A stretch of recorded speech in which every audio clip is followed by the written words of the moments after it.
Hey guys, welcome. This is Brad Krantz. Thanks for joining me here for Monday Morning Leadership.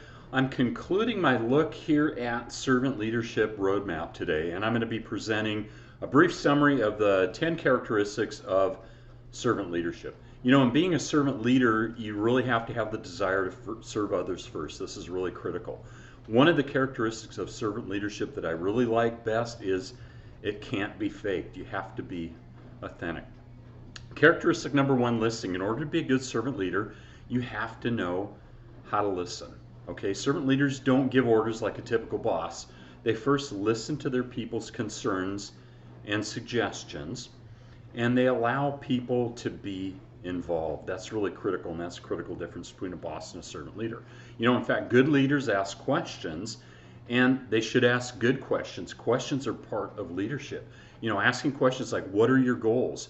What do you want to achieve, and how can I help you? Number two, a servant leader has to be empathetic. And really, you've got to be able to first listen for this to happen. Without listening, I don't really believe empathy can truly take place. And you've got to know how to connect with the people that you're leading to. You've got to be able to understand what they're feeling or going through and being able to relate to them. And this requires people skills, of course. You know, again, what are their challenges? What are their struggles? And how can you help them? Thirdly is healing. This isn't a term we hear a lot, but it's the quality of being able to resolve issues and conflict. You know, being a servant leader really requires that you have healing qualities. And this means, first and foremost, you've got to have your own act together. Your own life's got to be in order before you help your team. You know, if your life is a mess, it's going to be really difficult to try to help others or be effective doing it. So you've got to be able to play a role in helping people solve their problems and issues. And here you're really looking out for the welfare of the team. So you need to be able to deal with emotional issues without being entangled in them. You know, we're not marriage counselors or psychologists, but we do need to help people. Fourth is awareness. I'd probably say self-awareness. Shakespeare said, to thine own self be true. And this is being conscious of your own self. As a leader, you have to be aware of yourself. Self-awareness. You've got to know the values, the ethics that you hold, and how they apply in a situation. You know, if there's a problem, you're able to view the different aspects of it before you try to tackle it or attempt to solve it. Fifth is conceptualization. And we might call this having a vision, really, and being able to cast that vision. Every servant leader has to be able to conceptualize. You got to know how to dream. If you don't have a dream or a concept of what you're trying to do or where you're going to go, how you're going to get there. And then you've got to be able to pass this off to the people that you're leading. And I really believe that everything starts with a vision or conceptualization, right? And then foresight is number 6, and this is kind of closely related to conceptualization. You know, having a dream is part of foresight too, and as I said, leaders cast vision, but foresight is the characteristic that allows the leader to see beyond the present and to look into the future.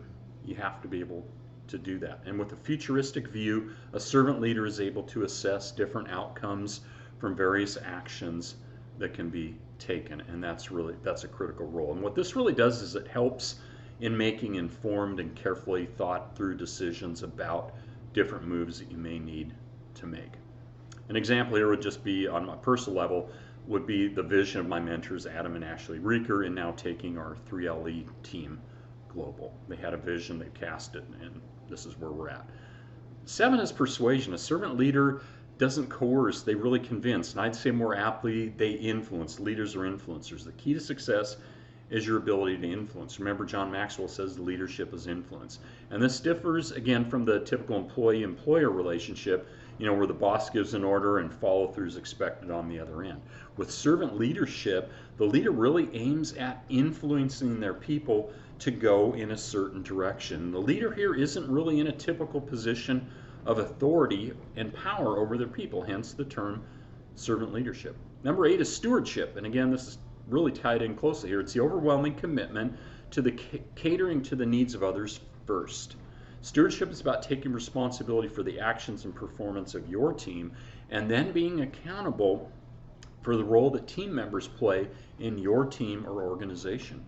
And actually, whether you're a formal leader or not, you have responsibility for the things that happen in your organization. Remember, leaders take responsibility. And it's also key that here that you lead by example in demonstrating the values and behaviors that you want to see in others.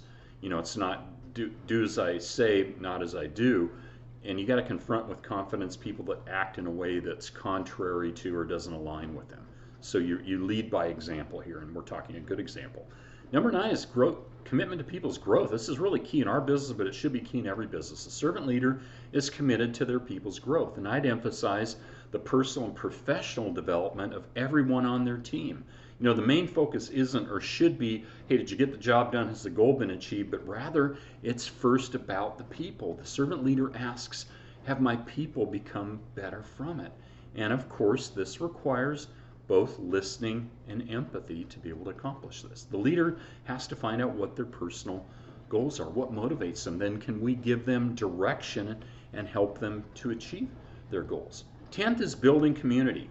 And I like this one. Servant leadership really aims at creating community within their organizations. I think this is something that we've done an exceptional job so far with our 3LE leadership team. Servant leader really should help you look beyond just your own goals and dreams, as important as those are, but look to those of others as well as the organizations. And this really helps create community and builds longer lasting bonds. And additionally, as a leader, you want to encourage people to take responsibility for their work. As you as a leader take responsibility, you encourage your people to take responsibility, and that's taught and modeled. And remind them that what they do contributes to the success and overall objectives of the team. You know, everybody likes to be motivated, they like to be recognized, and this is important. And so my hope here in this short series is this has helped you better understand servant leadership and the role that it should play in business, and then how it should work to further grow and build and support you and the team members in all of our relationships. Please feel free to let me know if I can be of further service to you, if you have any questions, and feel free to hit the subscribe button.